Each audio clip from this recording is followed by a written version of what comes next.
louve ao Senhor.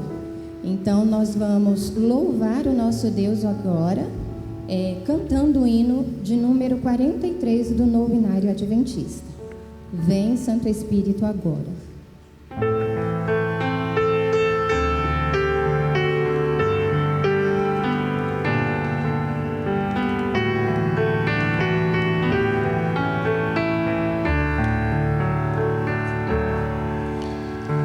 Vem, Santo Espírito, agora. Vem, te pedimos orar. Vem com poder inspirar-nos. Sim, vem nos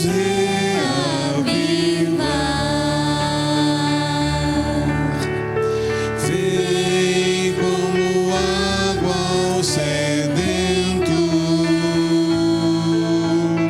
traz ao faminto o pão. Vem e sacia minha alma, faz puro meu coração. Vem como a brisa suave, vem com o teu resplendor, dá-nos vigor e alegria,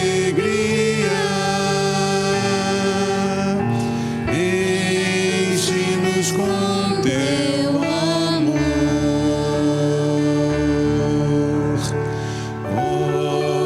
Vem Espírito Santo, bom meio e consolador.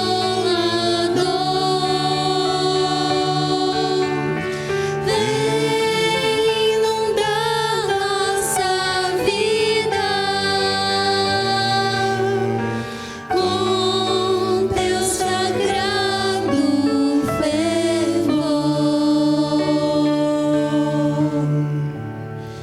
Com esse mesmo espírito, eu vou convidar os irmãos que se coloquem de pé para que nós cantemos o segundo hino, um hino de preparação para a mensagem que ouviremos logo em seguida, o hino de número 271, Vaso de Honra.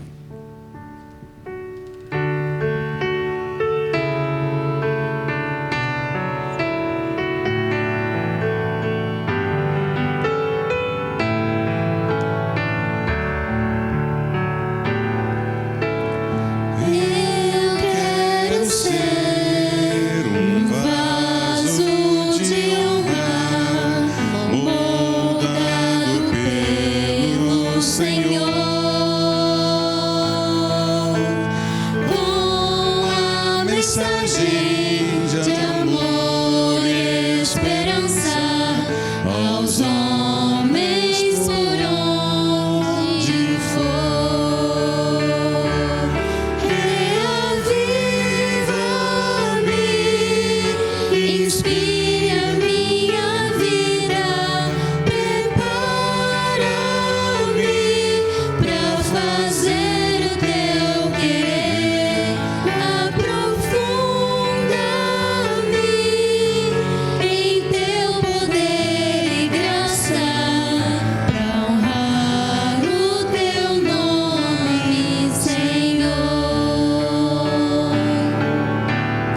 Eu quero ser um vaso de honra, moldado pelo Senhor, com a mensagem de amor e esperança aos homens por onde for. Reaviva-me, inspira minha vida, prepara-me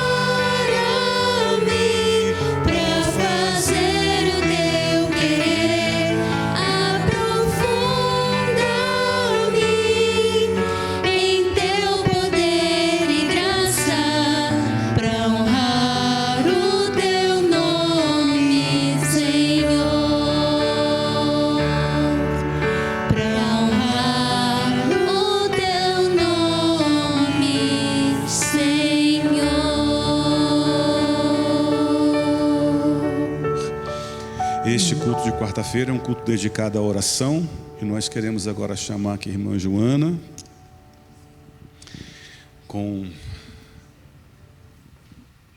para dirigir os momentos de oração.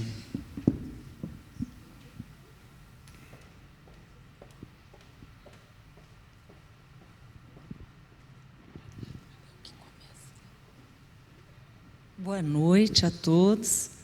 Com alegria, durante a semana, no meio da semana, estarmos aqui.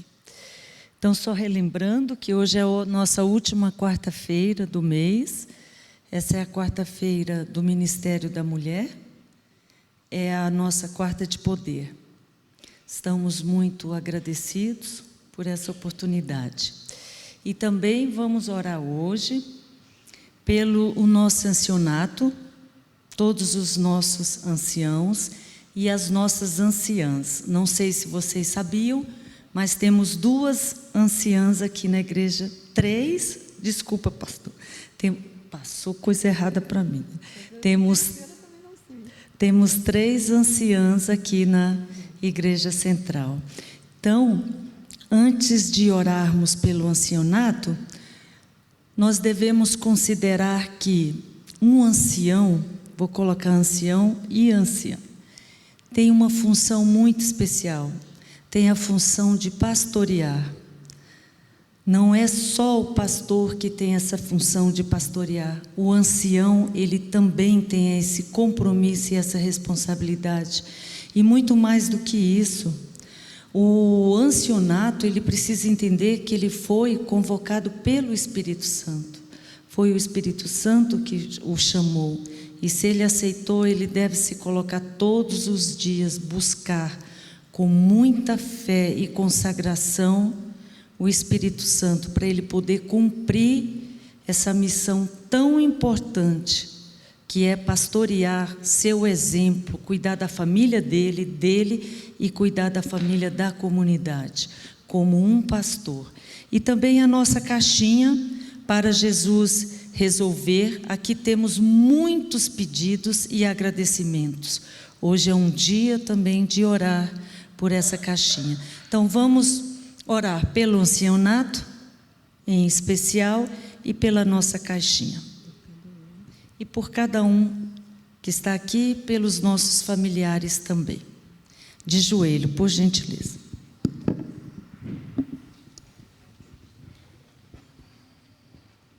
Querido Papai do Céu, querido Jesus e Espírito Santo, que privilégio nós temos de estar aqui na sua casa, em plena quarta-feira, uma quarta-feira de oração e uma quarta-feira de poder.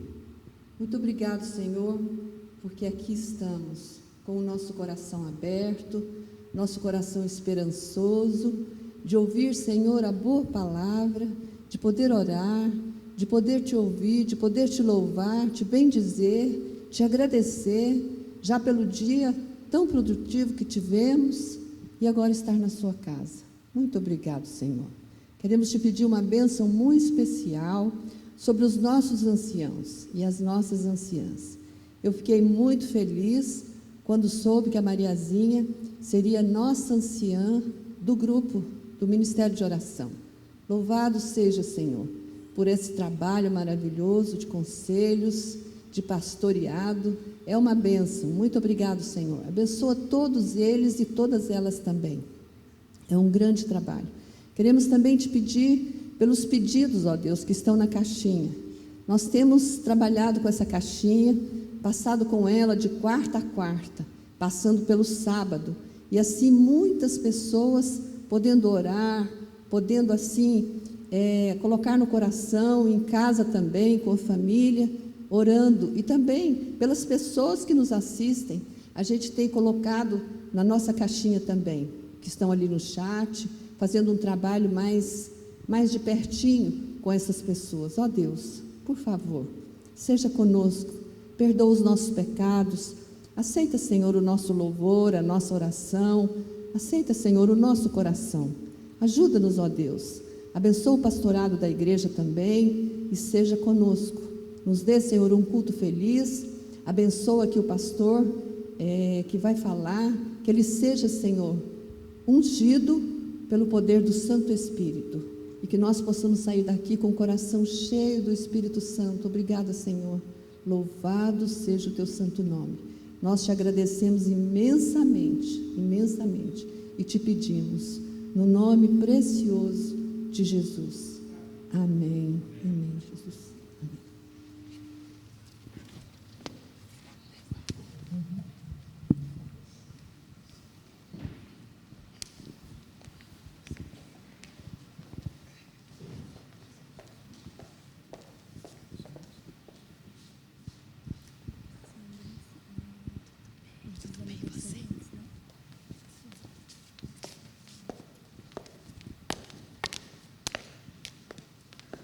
Boa noite, igreja. Oi, tudo bem? Tudo bem com vocês? Agora chegou um momento muito especial da nossa quarta-feira de poder, um momento em que nós agradecemos pela vida dos aniversariantes do mês. Quem aqui está fazendo aniversário esse mês? Quem fez ou está fazendo hoje? Pode vir aqui na frente. Alguém? Fez aniversário em abril? Ninguém? Ou alguém em casa também que está nos assistindo nessa noite? Pode comentar aí no chat. Comente aí, que nós vamos orar pela vida de vocês. Ninguém que está aqui nessa noite fez aniversário esse mês? Oi? Ou vai fazer? Porque o mês ainda não acabou. Ninguém aqui? Não? Tem um parente que fez também? A gente ora por ele também. Vem cá, Adriano. Representar o parente que fez aniversário esse mês. Um amigo. Pode vir. Pode ser o neto. Um filho, excelente. Irmã, a mãe, a sogra, também a família, né? Vamos orar. Podem subir aqui, vem cá.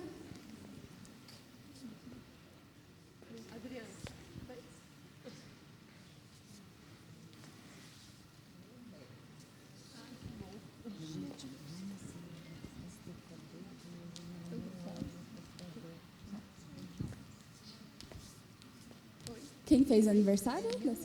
Seu neto? Tá lá em cima. Ah, tá bom. Vamos orar por você.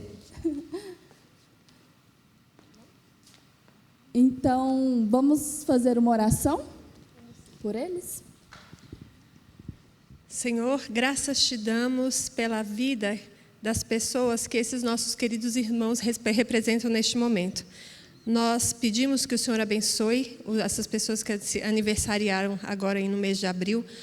Nós não sabemos as lutas que essas pessoas tiveram, nós não sabemos os desafios que elas tiveram, mas o Senhor o sabe. E nós entregamos, Senhor Deus, essas pessoas nas Tuas mãos. Somos gratos por mais um ano de vida, somos gratos por mais um ano de vitórias.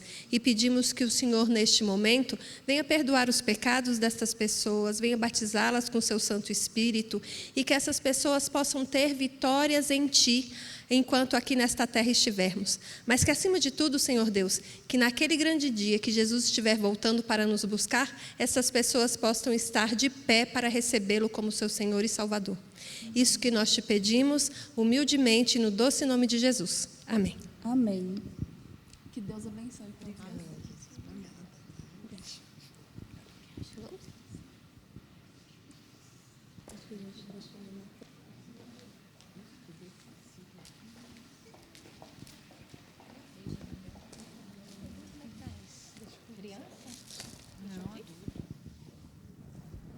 Boa noite.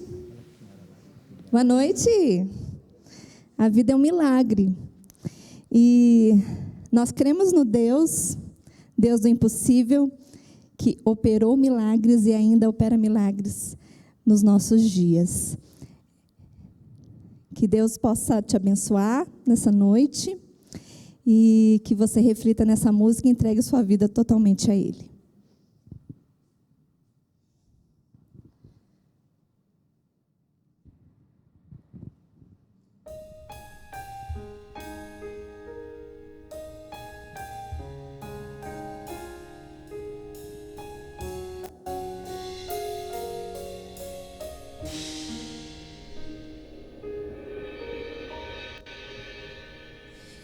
entrego a minha vida, Senhor, aos teus pés.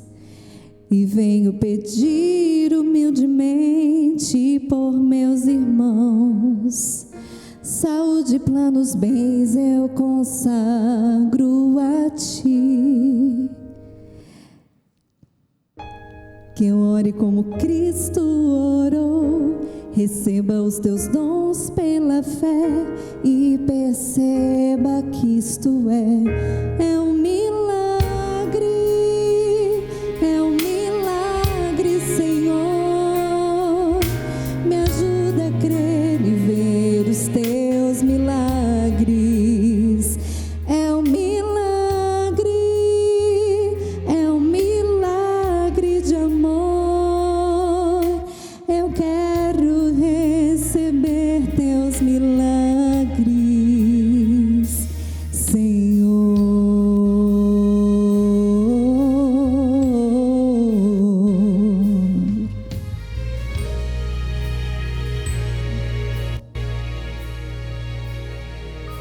Derrama teu Espírito sobre a nação, que com o coração quebrantado te busque em oração.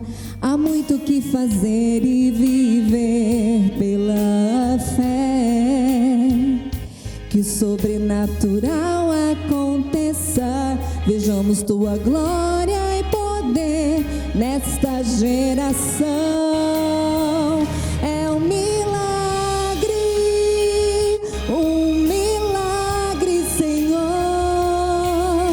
Me ajuda a crer e ver os teus milagres. É um milagre, é um milagre de amor. Eu quero receber teus milagres, Senhor. Se o povo que te chama pelo meu santo nome confesse humilhar, olhar. Se o povo que te chama pelo meu santo nome se desviar dos seus maus caminhos e me procurar, o milagre eu farei.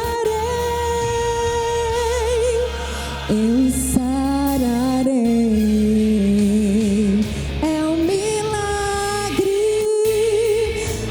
milagre, Senhor. Me ajuda a crer e ver os teus milagres. É um milagre de amor. Eu quero receber teus milagres, Senhor.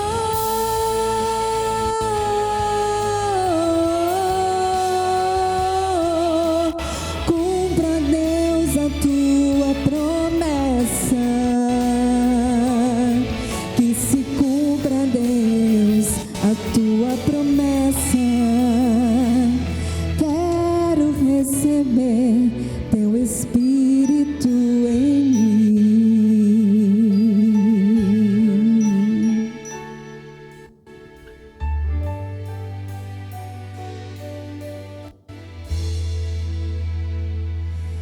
Em mim.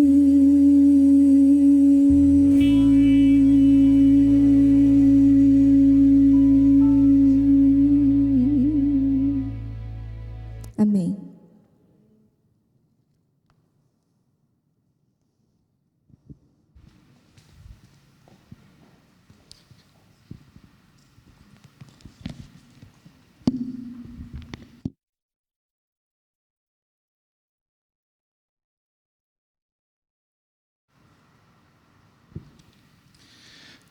Boa noite, queridos irmãos. Que bom, né? No meio da semana podemos parar, vir ao templo, orar um pouco, ouvir hinos e estudar a palavra também. Estamos na continuidade da nossa série, A Revolução do Espírito. Se quiserem, podem colocar apresentação. Eu fiz uma pequena apresentação para que vocês acompanhem o raciocínio. Na semana passada, estudamos o capítulo 2, como nasce uma igreja. No primeiro capítulo, vimos a importância do Espírito Santo e como ele é decisivo para a nossa vida. E hoje, o capítulo 3, o tema 3, o pequeno reavivamento. O pequeno reavivamento. O missionário Leonard Ravenhill foi um escritor evangelista britânico, cristão. Ele focou muito no tema da oração e no tema do reavivamento. Ele tem um livro extraordinário chamado Por que tarda o pleno reavivamento? E ele desafia a igreja a buscar o Espírito Santo. No túmulo desse missionário, na lápide dele, desse evangelista inglês, tem uma frase desafiadora. Dá para colocar aqui? Dá para colocar daqui a pouquinho? A frase é a seguinte: valeria a pena Cristo ter morrido por coisas pelas quais você vive? Vou repetir. Valeria a pena Cristo ter morrido por coisas pelas quais você vive? Guarde essa frase no seu coração, nessa mente, ela vai guiar o nosso estudo nessa noite. Eu vou repetir pela terceira vez. Está lá na lápide do Leonard Ravenhill. Valeria a pena Cristo ter morrido por coisas pelas quais você vive? O que está querendo dizer? Pense no modo como você vive, nas coisas às quais você se dedica. Pense as suas prioridades, o seu trabalho, seu estilo de vida, tudo aquilo que você valoriza. É o que você é hoje, é a sua pessoa, a sua identidade. Bom, diante de tudo isso, o modo como você vive, eu vivo, está a pergunta: pois é, valeu a pena Cristo ter morrido, considerando a vida que eu levo? Essa pergunta dependendo do modo como vivemos, é até constrangedora, é desafiadora. E essa frase ainda prega no túmulo do Leonard Ravenhill. A gente se lembra inevitavelmente, irmãos, da primeira igreja, a igreja apostólica. E eu queria que você me acompanhasse rapidamente. Vamos dar uma olhada aqui em Atos capítulo 1. Capítulo 2. A igreja apostólica, ou alguns dizem a primeira igreja organizada. Em Atos capítulo 2, versículos 42 a 47, temos uma descrição de como viviam os primeiros conversos. E nesta semana eu estou com esse texto na cabeça, coincidentemente, porque eu tenho um compromisso de entregar um capítulo de um livro amanhã. Pela graça de Deus vou terminar. E eu estou fazendo uma avaliação, uma análise destes textos. Eu encontrei 14 características da primeira igreja. Normalmente a gente pensa em 4, né? Mas eu encontrei 14 e eu estou avaliando, analisando cada uma delas. E estou impressionado com aquilo que encontrei no meu estudo. Agora, irmãos, acontece que dificilmente hoje se vê uma igreja como a igreja de Atos 2. Observe o que diz o texto aí. Eles perseveravam na doutrina, na comunhão, no partir do pão, nas orações. Já foram 4 características. Verso 43, em cada pessoa havia temor, muitos prodígios e sinais eram feitos. 44, todos os que creram estavam juntos, tinham tudo em comum. 45, vendiam suas propriedades e bens, distribuindo o produto entre todos, à medida que alguém tinha necessidade. 46, diariamente perseveravam unânimes no templo, partiam pão de casa em casa. E aí vai o escritor vai listando e termina dizendo: enquanto isso, acrescentava-lhes o Senhor dia a dia os que iam sendo salvos. 13 características dessa igreja levou a uma 14, a 14ª, que era um crescimento explosivo. A igreja nunca cresceu tanto quanto cresceu nesse período. E é um componente interessante aqui no versículo 47, diz, louvando a Deus e contando com a simpatia de todo o povo. Essa igreja era tão extraordinária que o povo olhava para essa igreja com simpatia, como se quisessem dizer, que igreja legal, eu quero ser dessa igreja, eu quero ser membro dessa igreja, eu quero me batizar nessa igreja. Talvez nunca mais se levantou uma igreja com todos esses componentes, conforme vemos aqui em Atos 2, 42 a 47. A impressão que eu tenho, irmãos, é que para Cristo valeu a pena morrer por essa igreja, por esta de Atos. Eu não estou dizendo que era uma igreja que não tinha problemas, porque quando você lê o livro de Atos, descobre que eles tinham problemas. Eles se estranhavam de vez em quando, se controlavam de vez em quando, discordavam de vez em quando, e tiveram que ter o primeiro concílio logo depois, para resolver problemas éticos, morais, teológicos. Claro, toda igreja é formada por gente, por seres humanos, e onde tem ser humano, tem problema. No entanto, a despeito das limitações contingenciais, esta igreja era extraordinária. A impressão que eu tenho é que valeu a pena Cristo ter morrido por esta igreja. Mas o ponto agora é o seguinte: será que valeu a pena Cristo ter morrido por mim? Ou por nossa igreja de hoje? Eu queria que você pensasse nesse ponto. Agora, uma pergunta que surge na minha mente: por que a igreja de Atos 2, 42, 47 era assim, tão extraordinária a despeito de tantas limitações? O missionário, o pastor Carl Bates, ex-presidente da Convenção Batista do Sul, nos Estados Unidos, escreveu algo extraordinário sobre esta igreja. E ele disse assim: se Deus resolvesse tirar o Espírito Santo de nosso meio hoje, 95% daquilo que estamos fazendo em nossas igrejas continuariam da mesma maneira, e não veríamos nenhuma diferença.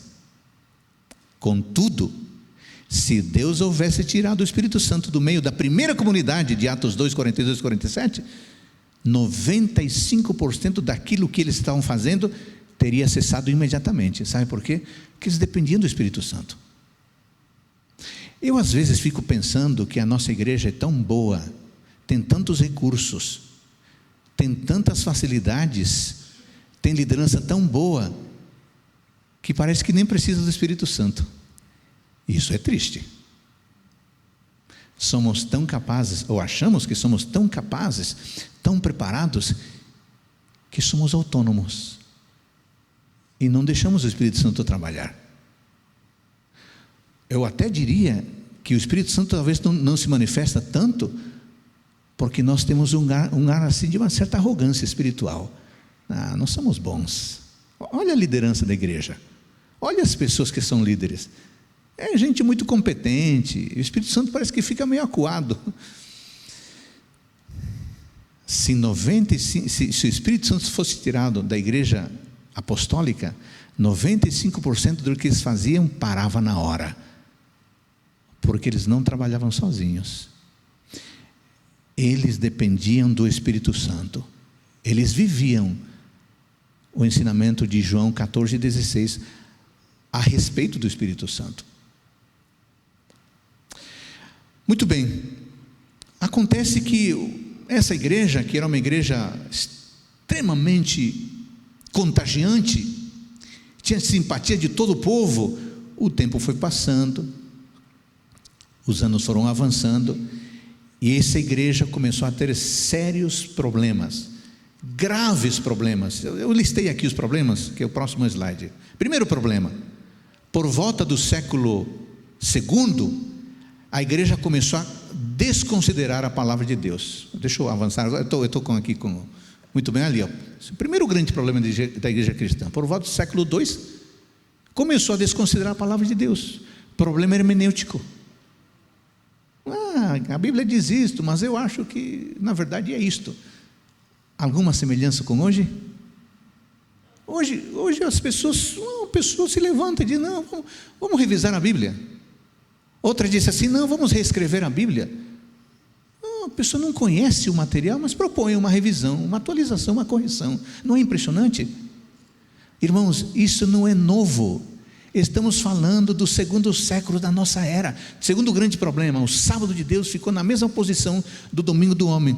Enquanto que o primeiro foi um problema hermenêutico, o segundo foi um problema doutrinário. Terceiro grande problema da igreja cristã nascente: os bispos começaram a adquirir poder. Problema de liderança. Quarto grande problema: o Espírito Santo se tornou uma noção distante, problema de espiritualidade. Quinto grande problema da igreja cristã, o quinto grande problema: a igreja havia, por volta do 6º século, a igreja havia apostatado por completo. Problema de lealdade. Sexto grande problema: as tradições religiosas suplantaram a palavra de Deus. Problema de autoridade. A Bíblia não tinha mais autoridade, Deus não tinha mais autoridade. O que tinha autoridade era a tradição, os registros históricos do povo, da igreja, posteriormente o magistério teológico, mas aquilo que Deus dizia na sua palavra não tinha mais autoridade. O sétimo grande problema: a igreja se transformou no império dominante, problema de orgulho eclesiástico. O oitavo grande problema: a igreja perdeu o espírito missionário, problema de foco, porque a igreja havia nascido local para ser global. Eles perderam o foco missionário. E o oitavo grande problema: a igreja ficou esvaziada do Espírito. De novo, um problema de identidade. Irmãos queridos, estamos falando da igreja apostólica. Dois séculos depois de Cristo. Obviamente, alguns desses elementos, esses problemas mencionados, se consolidaram depois, séculos, mas eles iniciaram 200 anos depois, máximo, da ascensão de Cristo. A igreja precisava de um grande reavivamento. E aqui nasce então o milerismo e o segundo grande despertamento. Interessante que no ano de 1794, com a iniciativa de Isaac Bacchus, que era um missionário também, ele iniciou um movimento, sabe de quê? Um movimento de oração. Ele iniciou um movimento de oração. Ele propôs simplesmente orar nas segundas-feiras. E esse movimento se tornou tão forte que logo a seguir as igrejas experimentaram dois grandes resultados. O primeiro, um crescimento fenomenal em números e em estrutura. E em segundo lugar, houve uma era de evangelismo sem precedentes, sem paralelo. E tudo começou com um homem propondo orar na segunda-feira. Hoje estava vindo para o trabalho, ouvindo um pregador que eu gosto, pastor Charles Stanley, e ele falando da eficácia da oração, nos lembrando como orar é importante e como grandes mudanças sempre ocorrem como fruto da oração. E na verdade, irmãos, quando a gente olha o histórico dos reavivamentos, é fácil de dizer o seguinte: a oração está na base de todo grande despertar. Toda vez que houve um despertar religioso, pode buscar, tinha gente orando. Tinha gente orando. Então, não estranha que haja esse tipo de resultado. Igrejas que crescem, igrejas que evangelizam, porque são igrejas que oram. Agora, antes de cobrar que a igreja ore, nós temos que lembrar que cada um de nós tem que orar. Na verdade, é muito fácil, e é muito cômodo e até, desculpa a expressão, teatral, querer promover um movimento público de oração. Mas o movimento real de oração, ele sempre começa com pessoas individuais em casa orando. Lá na solidão do seu aposento, ninguém está vendo, mas Deus está vendo. Então, se nós quisermos fazer um show de oração em público, podemos, mas não terá eficácia.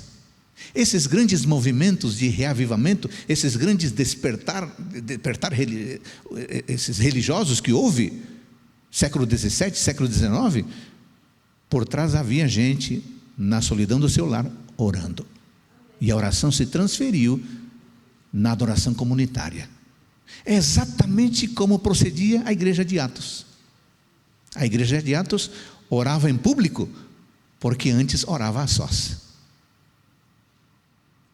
Bom, mas a raiz do segundo grande despertar, que começa com essas segundas-feiras de oração, estava, na verdade, a sua raiz estava no estudo da profecia. Não está avançando aqui? Não está, né? Deixa assim. O estudo, não vou até deixar isso aqui para não ficar me incomodando. A raiz do grande despertar estava na profecia bíblica. Esse é um ponto fundamental. Esta igreja, chamada Igreja Adventista do Sétimo Dia, nasceu pelo amor do estudo das profecias. No passado recente, os adventistas eram considerados pela boa alimentação saudável e pelo apego ao estudo da profecia. Eu não sei se as pessoas lembram disso de nós ainda hoje. Pelos bons hábitos alimentares e pelo nosso apego ao estudo profético. Eu apenas queria lembrar, enfatizando que esse despertar religioso que ocorreu no século XIX, a sua raiz foi o estudo da profecia, basicamente o estudo de Daniel e Apocalipse. Esses tempos a pedido aqui da própria divisão sul-americana, eu escrevi um pequeno artigo que está publicado aí, você pode encontrar na internet, você digitar assim, por que estudar o Apocalipse, coloca meu nome, aí vai aparecer um pequeno artigo. E eu fiquei impressionado, encontrando razões, por que estudar Apocalipse? Porque é a revelação de Jesus Cristo, porque Apocalipse é o ápice da revelação divina, porque Apocalipse fornece avisos e promessas para a igreja que apontam para a vitória final, porque Apocalipse estabelece a verdadeira filosofia da história, porque Apocalipse é um livro representativo, porque Apocalipse nos conduz ao clímax da narrativa bíblica e porque Apocalipse fecha a Bíblia com chave de ouro. Temos que estudar o livro de Apocalipse, estudar e compreender. Não é apenas ler o livro de Apocalipse, é estudá-lo. Mas a profetisa Ellen White diz que temos que estudar também o livro de Daniel. E no ano passado a igreja organizou um evento na FAP, na Faculdade Adventista Paranaense, em Maringá, no Paraná, e o foco do estudo era o livro de Daniel. E naquela ocasião eu fiz um estudo, por que estudar Daniel? E eu me impressionei também com as descobertas que fiz, e o artigo vai estar lá no livro que será produzido, lançado em função desse simpósio. Mas eu adianto aqui para vocês, ao tentar entender por que é importante ler o livro de Daniel e compreendê-lo, estudá-lo, eu encontrei 6 argumentos. Primeiro, o argumento missiológico. Precisamos estudar e compreender Daniel, porque assim aprenderemos a sermos fiéis onde estivermos. 2, o argumento epistemológico. Precisamos estudar e compreender o livro de Daniel, porque assim saberemos que a verdade não muda. 3, argumento filosófico. Precisamos estudar e compreender Daniel, porque assim viveremos à luz da verdadeira filosofia da história, que está lá em Daniel capítulo 2.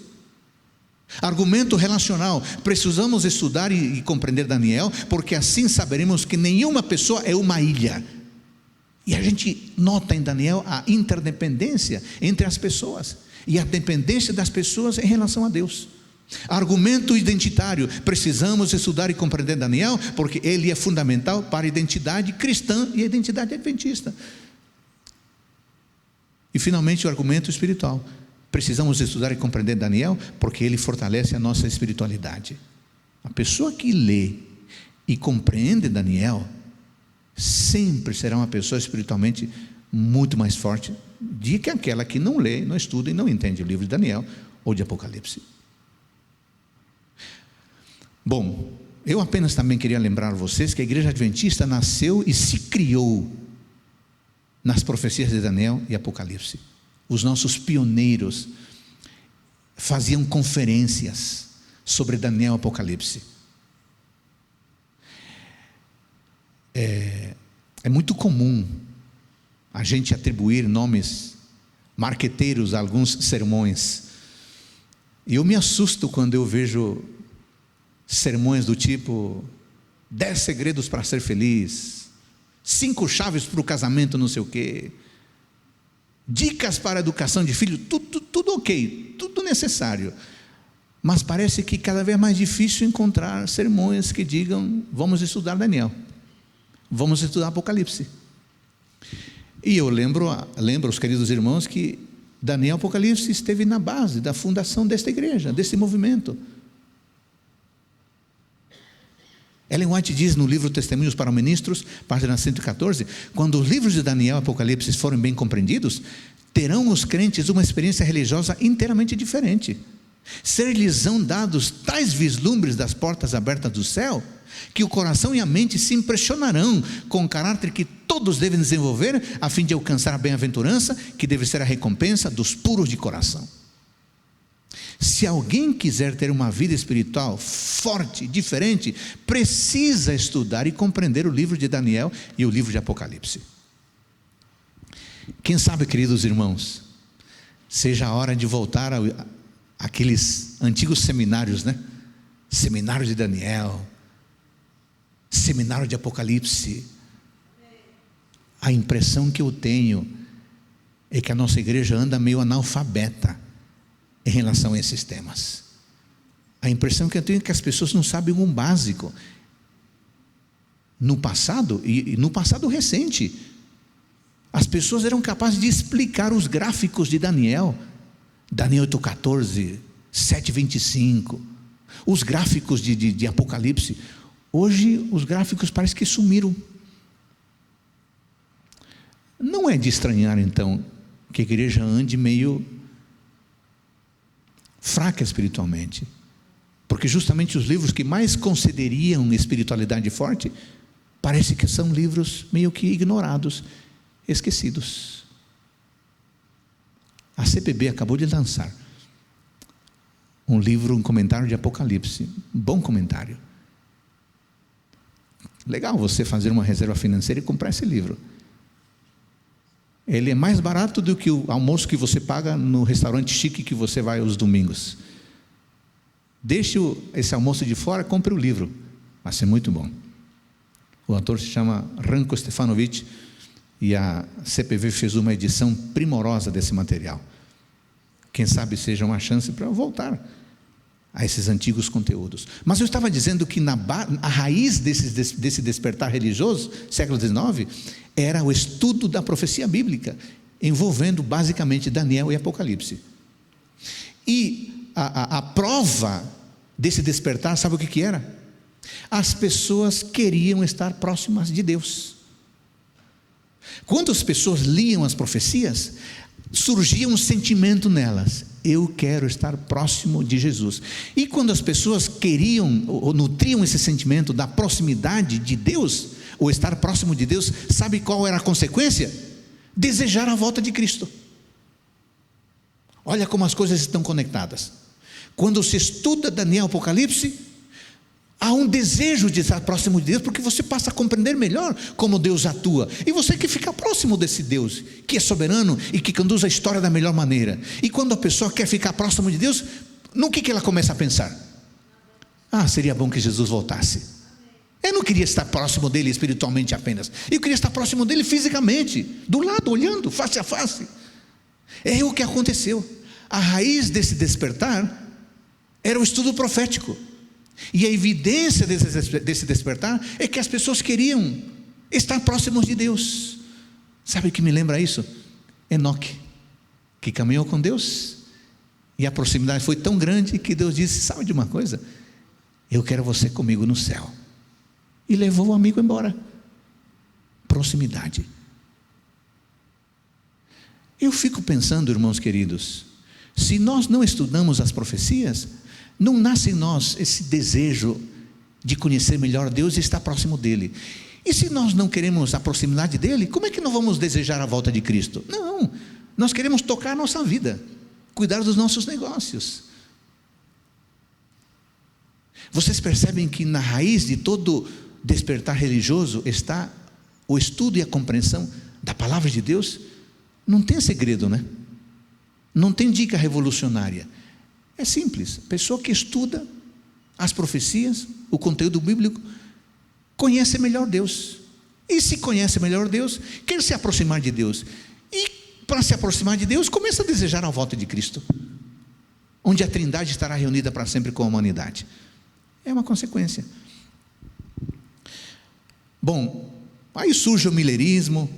O mundo havia recebido um aviso sem precedentes na época do milerismo, do breve retorno de Cristo, a tal ponto que se diz que a mensagem foi levada a todos os postos do mundo, a todos os postos missionários do mundo. Foi levada a mensagem. Quase 100 mil pessoas, só na Nova Inglaterra, se prepararam para encontrar Jesus nas nuvens. Era muita gente para aquela época. Agora a pergunta é: mas se a mensagem foi levada a todos os postos missionários do mundo, por que Jesus não veio? Por que Jesus não veio? Por que Jesus não veio logo após 1844, se a mensagem havia sido levada? E aí entra a profetisa, diz assim: se todos os que trabalharam unidos na obra de 1844 tivessem recebido a mensagem do terceiro anjo, proclamando-a no poder do Espírito Santo, o Senhor teria poderosamente operado por seus esforços, torrentes de luz teriam sido derramadas sobre o mundo, haveria anos que os habitantes da terra teriam sido avisados, a obra final estaria consumada e Cristo teria vindo naquela época para a redenção do seu povo. Gente do céu, desde esta perspectiva, a volta de Cristo está atrasada há mais de 150 anos. Você reparou no argumento da profetisa? Ela diz: a igreja não recebeu a mensagem do terceiro anjo. A igreja não recebeu. Aquela igreja não recebeu. Você se lembra da mensagem do terceiro anjo? Se alguém adora a besta e a sua imagem, Apocalipse 14, 9, a igreja não recebeu essa mensagem, se recusou. Bom, se a igreja não recebe, o que se vai dizer do povo que não é da igreja? E a profetisa diz uma segunda coisa: a igreja não proclamou a mensagem no poder do Espírito. Primeiro, não recebeu a mensagem do terceiro anjo. Segundo, não proclamou essa mensagem no poder do Espírito. O resultado, Jesus Cristo não quis vir, porque ele notou que seu povo não estava preparado. Por amor, ele adiou o seu retorno. E havia um outro grave problema naquela época. Nós estamos falando do pioneirismo adventista. Muitas pessoas estavam convictas profundamente a respeito da suposta obrigação de guardar o sétimo dia, mas eles disseram assim: nos sentimos irresistivelmente levados à conclusão de que não há uma porção específica de tempo que os cristãos sejam obrigados por lei a separar como tempo sagrado. Sabe o que está dizendo? Eles desconsideraram a guarda do sábado. Ora, eles haviam aprendido dos batistas do sétimo dia a importância do sábado. Rachel Oakes, eles simplesmente disseram: não vemos uma prova conclusiva de que uma porção de tempo deveria ser separada como tempo sagrado. É mesmo? Mas eles não foram capazes de ler Gênesis capítulo 2, que fala da santidade do sábado? Pois é, quando nós nos fechamos à atuação do Espírito Santo, nós ficamos cegos e somos capazes de ignorar mensagens simples de entender. Não critiquemos os pioneiros, porque nós também conhecemos muitas coisas boas e nem sempre as obedecemos. Bom, esse era o sentimento em relação ao sábado. Mas a igreja foi se formando depois do desapontamento de outubro de 1844.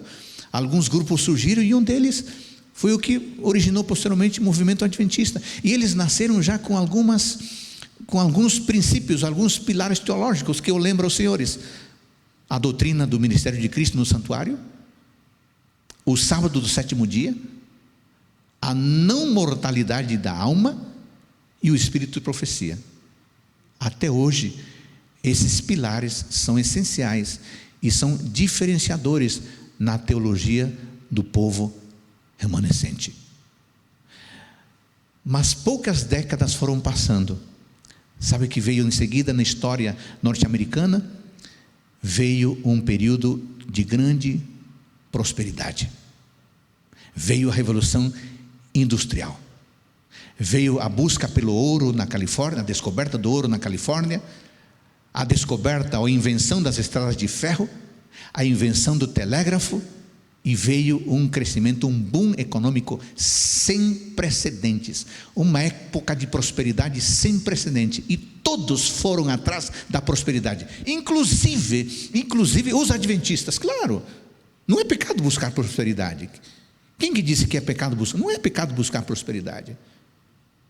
Mas inclusive obreiros se deixaram seduzir pela prosperidade, pela busca de coisas, de bens materiais, em detrimento do crescimento espiritual. E se tornou paradigmática a confrontação severa, dura, da profetisa com o grande pregador John Loughborough.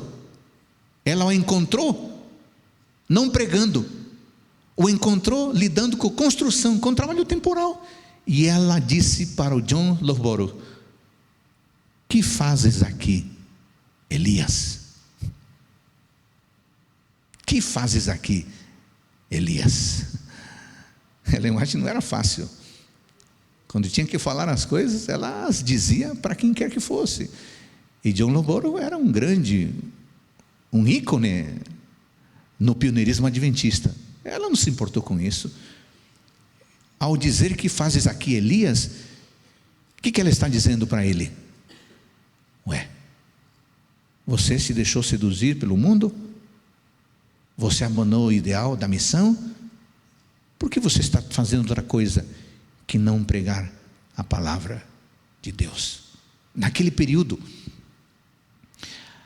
a igreja via artigos, revistas, panfletos, começou a ter uma compreensão a respeito de Laodiceia. Porque até então, a percepção ou a compreensão em relação a Laodiceia, Apocalipse, era de que a Laodiceia era a sociedade secular.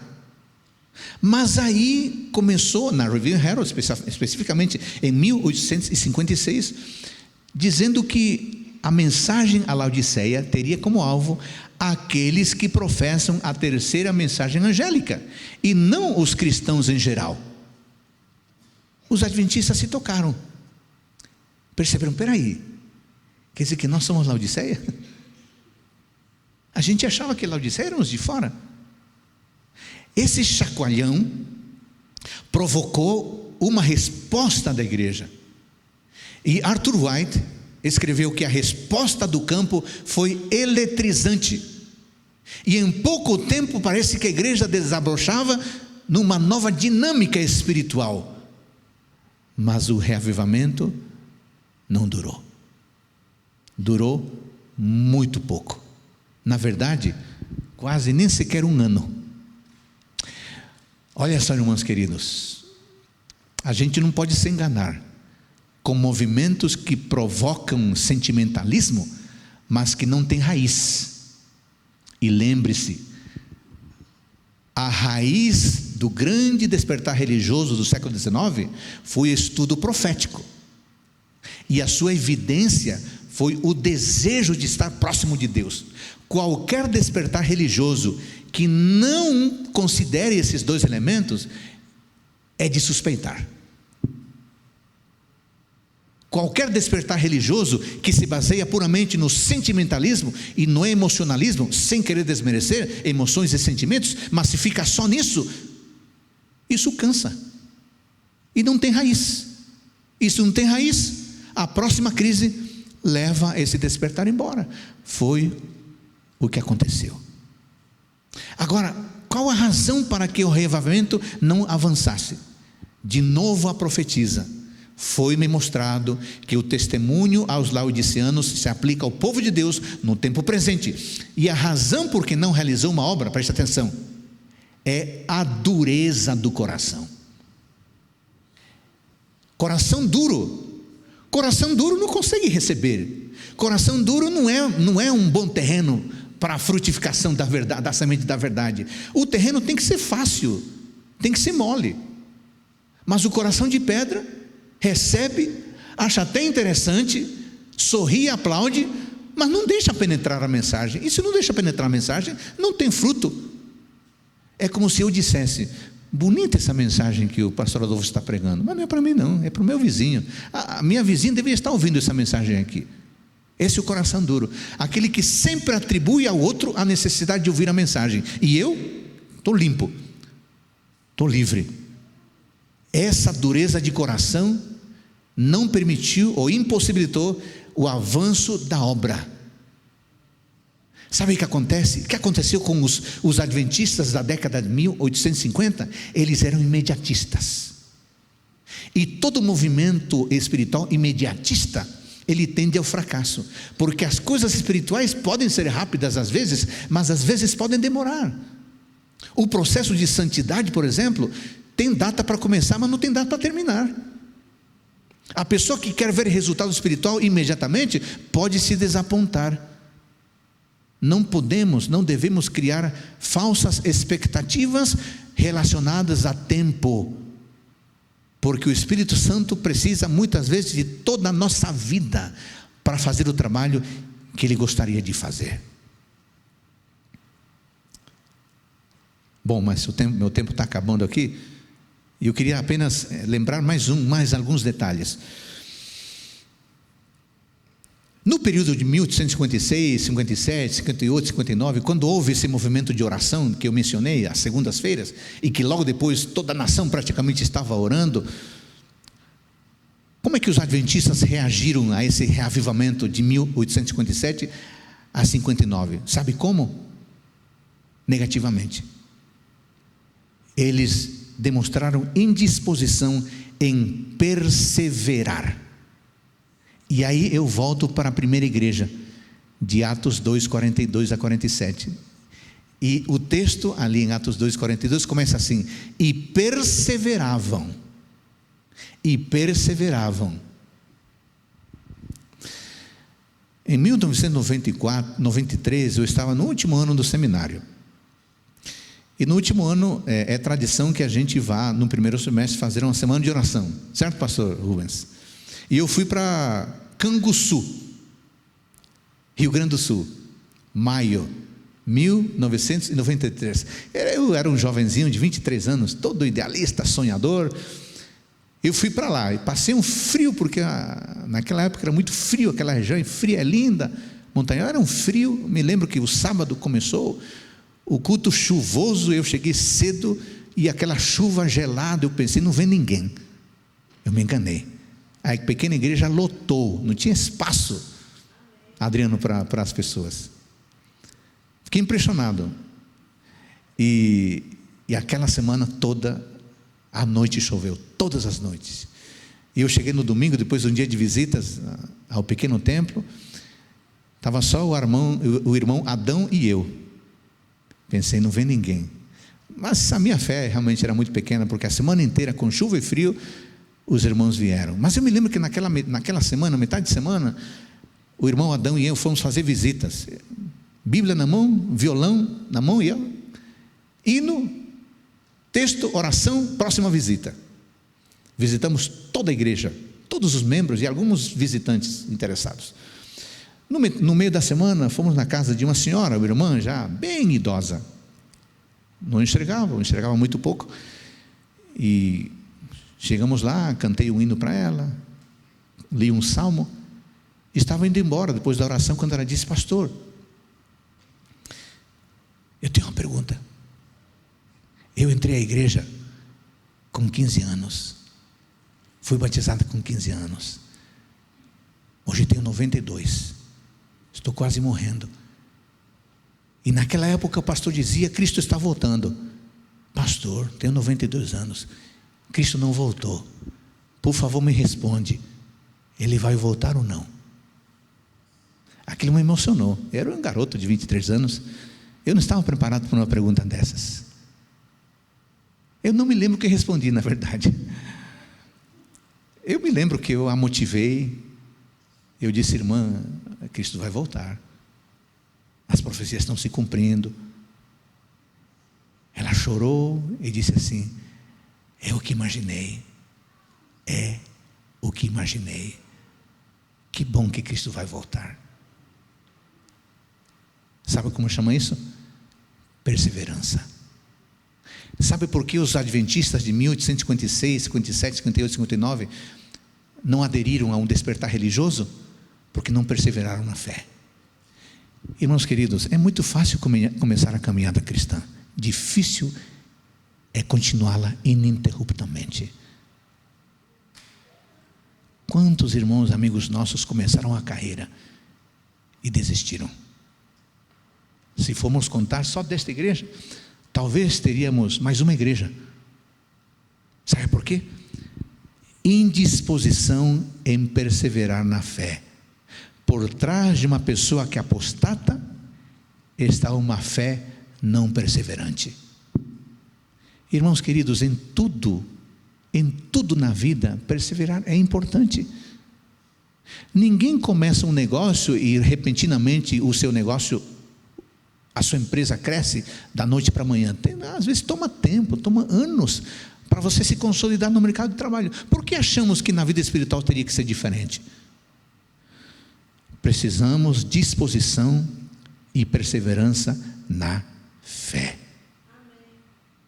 Aqueles que perseverarem estarão entre o grupo daqueles que darão o alto clamor.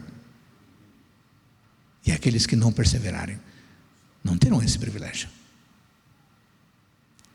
Aí você pergunta: como é que eu posso perseverar na fé? A resposta é muito simples. Persevera na fé aquele que tem raiz. Aí você pergunta: e onde que está a raiz? A resposta é muito simples. No estudo das profecias. Aí voltamos ao início. Você pode continuar lendo os seus livros preferidos de teologia, de família. Claro, você deve continuar. Mas que tal nessa semana você começar um estudo sério, profético? Você quer ter raiz e uma fé perseverante? Não tem segredo. É compreender aquilo que há de mais precioso na Bíblia. E o que há de mais precioso é a segura palavra profética. 10 anos depois que a mensagem laodiceana deveria ter transformado o pequeno rebanho, estamos falando de 56, Ellen White escreveu assim: a recusa de Deus, olha isso aqui é lindo, a recusa de Deus em permitir que seu povo pereça, tem se tornado a razão de tão longa espera. Que amor tremendo, né? Como diz o quarteto, que amor é esse? Que amor é esse? Eu vou repetir: a recusa de Deus em permitir que seu povo pereça, tem se tornado a razão de tão longa espera. Nós temos sido negligentes, queridos irmãos, temos sido negligentes, e estamos fazendo Deus esperar, e Ele, amoroso como é, Ele não quer permitir que nós, o seu povo, pereçamos. Só que assim estamos prolongando o nosso sofrimento. Estamos prolongando o nosso sofrimento. Por que Cristo não veio naquela época então? Porque não queria que seu povo perecesse. Esse mesmo princípio permanece hoje. Deus não quer que nós pereçamos. Eu quero voltar ao início.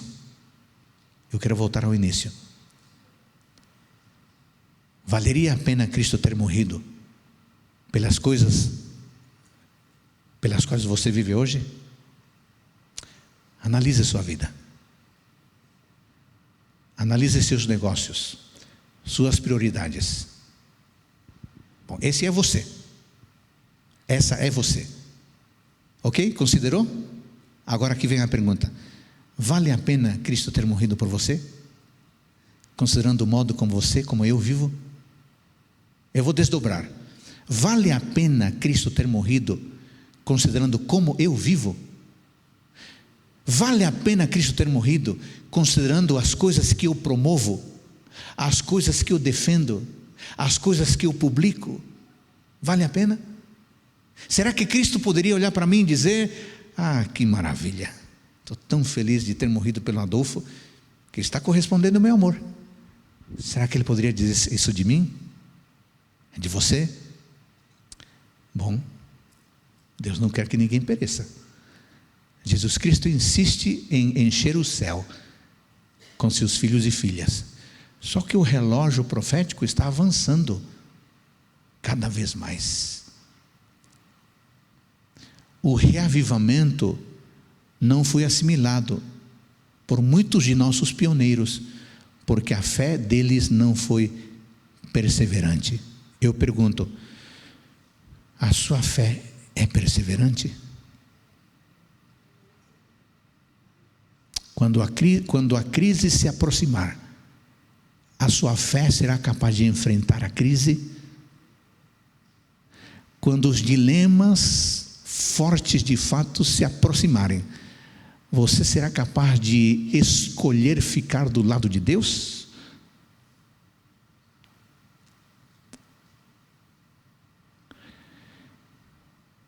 Semana que vem, vamos estudar o tema número 4.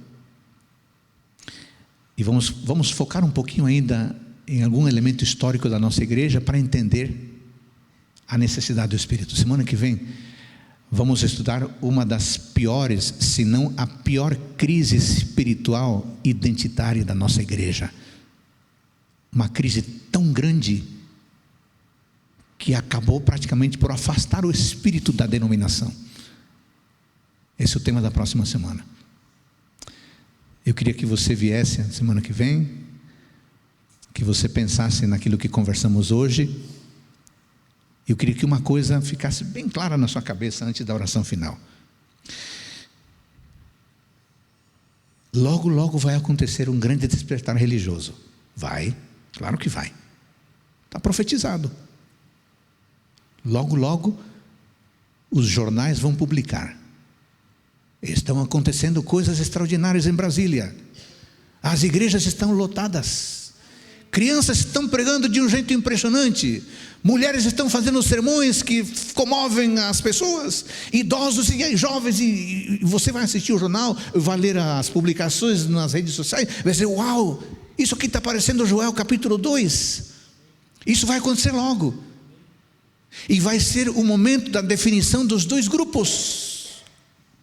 Cairão as placas das igrejas e vai se instaurar um povo de um lado e um povo de outro lado. O povo de Deus e aquele que não é de Deus. Acabou a placa de igreja. A pergunta é: a minha fé será perseverante o suficiente para permanecer do lado do povo de Deus? Essa é a pergunta. Hoje está fácil, né? Ninguém nos confronta. Eu vou dizer para você, esse país é uma beleza. Eu não tive que abrir mão de coisa nenhuma por minha fé. Ninguém me questiona. Ninguém me ridiculariza. Ninguém me caçoa da minha fé. É possível que haja um outro, mas esse país não oferece resistência. Não vai continuar assim. Não vai continuar assim. Será que a nossa fé será perseverante o suficiente para não apostatar? Esse é o ponto. Qual a solução? Precisamos criar raízes, irmãos, raízes. E a raiz se chama estudo na palavra de Deus, aprofundamento na profecia. Chega de alimento que me leve meramente a aplaudir. Eu preciso de um alimento que me leve a refletir. Se o que eu faço é aplaudir no final do sermão, tem alguma coisa errada. Eu preciso refletir em contrição. Esse seria um bom sinal de que estou criando raízes. E essa raiz profunda vai me levar a querer Deus bem perto. E querer Deus bem perto vai me levar a desejar a segunda volta. Você quer isso? Você quer? Amém. Querido Deus, aqui levantamos a nossa mão, tão frágil, tão indecisa, às vezes tão inconstante, às vezes tão covarde. Mas nós queremos, por favor, que o Senhor segure a nossa mão. Nós queremos estar do lado certo da história, quando o despertar religioso se manifestar com poder, quando o Espírito Santo se aproximar com grande força, muito mais do que aquilo que é narrado em Atos capítulo 2, capítulo 1.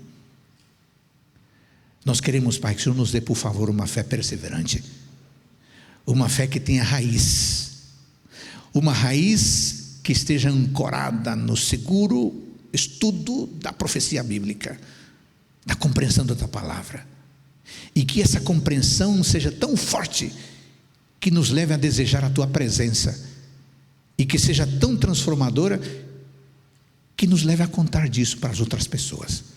Amém. Queremos ser testemunhas do Senhor. Não queremos pertencer a uma denominação meramente que acaricia o nosso ego e que alimenta o nosso orgulho e que acalma as nossas emoções. Não queremos isso. Queremos um despertar profundo.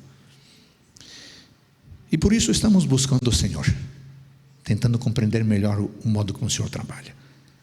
Eu peço uma bênção especial pelas pessoas que aqui estão, aquelas que acompanharam esse sermão pelos canais da igreja, e que o despertar religioso, quando ocorrer, nos encontre preparadas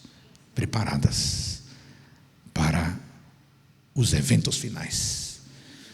Agora vamos para casa, que esse pensamento nos acompanhe e que o Espírito Santo desperte em nós, motive em nós um desejo de refletir a nossa vida e pensar: será que valeu a pena a morte de Cristo pelo modo como eu vivo? Que a resposta seja sim, por tua graça, em nome de Cristo. Amém. Boa noite. Esperamos você semana que vem, 19h30.